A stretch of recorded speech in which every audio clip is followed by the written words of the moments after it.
You and I both know this question has divided believers for centuries. One camp says the Sabbath was fulfilled in Christ and abolished at the cross, so Sunday is now the Lord's Day. The other camp says the seventh-day Sabbath remains binding for everyone who follows the God of Abraham. Both sides quote Scripture. Both sides have sincere hearts. But both sides have been missing something the early church understood, something preserved in one rare Greek word. Why would the Council of Laodicea in 363 AD, here's the turning point most miss. Let me ask you something that stopped me cold 25 years into ministry. One Greek word in your Bible, Hebrews 4:9, quietly proves the Sabbath was never abolished. Beloved, stay with me for the next 10 minutes, because in just a moment I am going to show you the exact word, sabbatismos, and why the Apostle Paul chose it after the cross. When you see what it really means, every argument that the Sabbath was nailed to the cross will be dismantled by Scripture itself. This reframes everything you've been taught. Why would the Council of Laodicea in 363 AD need to pass a law commanding Christians not to rest on the Sabbath unless millions of believers were still keeping it 300 years after the resurrection? Pause and think about that. You do not pass laws against something that no longer exists. Let's go back to the very beginning, to the Hebrew. The word is Shabbat. Most of us were taught it simply means rest, but the root verb shavat means to cease, to stop deliberately, to desist from all activity. The first time this word appears in Scripture is Genesis chapter 2, verse 2. And on the seventh day God finished his work that he had done, and he, Shavat, he ceased on the seventh day from all his work. God did not take a nap. The Creator, who never grows weary, made a declaration. My work is complete. Creation is finished. And he embedded that holy cessation into the very fabric of time itself. Before Sinai, before Moses, before any nation existed. Look at Exodus 20, verse 8. Remember the Sabbath day to keep it holy. Notice the first word is remember. Not start, not create, but remember, because it already existed. Out of all 10 commandments, this is the only one that begins with the word remember. Why would God say remember unless he knew one day his people would forget? Pause and think about that. Now let's talk about Jesus, because this is where many hearts get tangled. Jesus called himself Lord of the Sabbath, not its destroyer. As his custom, he went to the synagogue on the Sabbath day. Even after the crucifixion, his closest followers rested according to the commandment. If the cross had abolished the Sabbath, why didn't the people who stood at the foot of that cross receive that message? Here's the turning point most miss. Some of you are thinking about Sunday. What about Acts 27 and the Lord's Day in Revelation? Those passages are in the Bible, and I honor them. But let me show you something most pastors never mention. The Council of Laodicea, Canon 29, 360 AD, says, Christians must not Judaize by resting on the Sabbath, but must work on that day, rather honoring the Lord's Day. They had to make it illegal. 333 years after the resurrection, believers were still honoring the seventh day. The Scriptures would not let the practice die. And that brings us to the Greek word I promised you. Don't miss this. Now open your Bible right now to Hebrews chapter 4, verse 9. Most English translations read, "There remains a Sabbath rest for the people of God."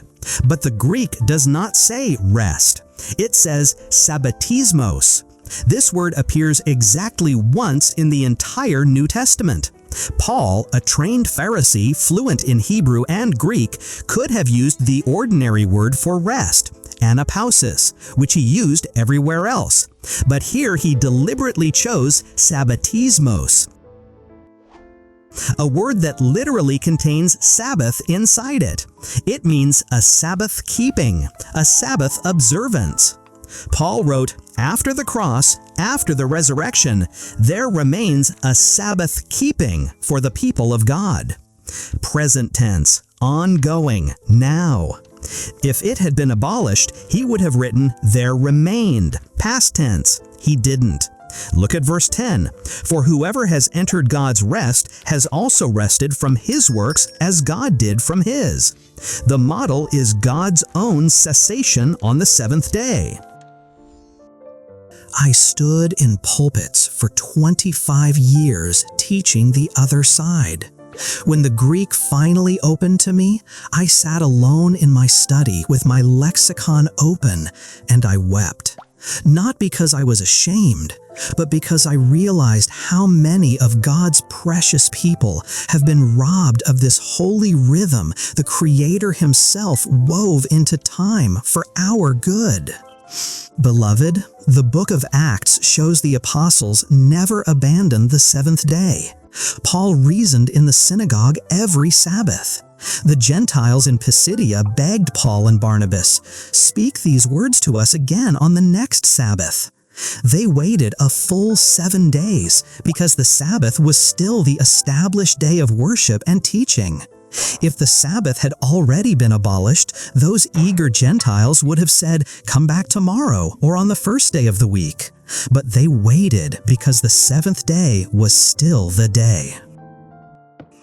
History's pages bear witness that for the first 3 centuries, large portions of the Christian world continued honoring the seventh day. The 5th century historian Socrates Scholasticus recorded, "For although almost all churches throughout the world celebrated the sacred mysteries, the Lord's Supper, on the Sabbath of every week, yet the Christians of Alexandria and at Rome, on account of some ancient tradition, have ceased to do this." Nearly the entire Christian world was still gathering on the Sabbath well into the 400s. This was not a fringe practice. And then politics put on the robe of religion. In 321 AD, Emperor Constantine issued the first civil law honoring the venerable Day of the Sun, operating within a Roman culture still shaped by sun-centered traditions. This was a political effort to unify the empire, not a direct command from Scripture. Later, the Council of Laodicea declared Christians must not rest on the Sabbath. They had to make it a rule. You do not outlaw something already gone. The very fact they needed canons and laws shows faithful believers were still living the sabbatimosis. History didn't record the Sabbath disappearing. It recorded it being forced out.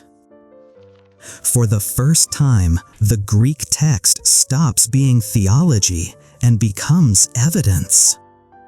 If this is true, then this is the hidden gap in the teaching. The early church knew what sabbatimosis meant, the same holy seal God placed on the seventh day at creation, a weekly reminder that His work is finished and we are invited to cease from our own striving. What if the legacy you are meant to leave your children and grandchildren is this very rhythm? In a world that never stops spinning, the Sabbath becomes your family's weekly declaration of trust. Father, your work is complete.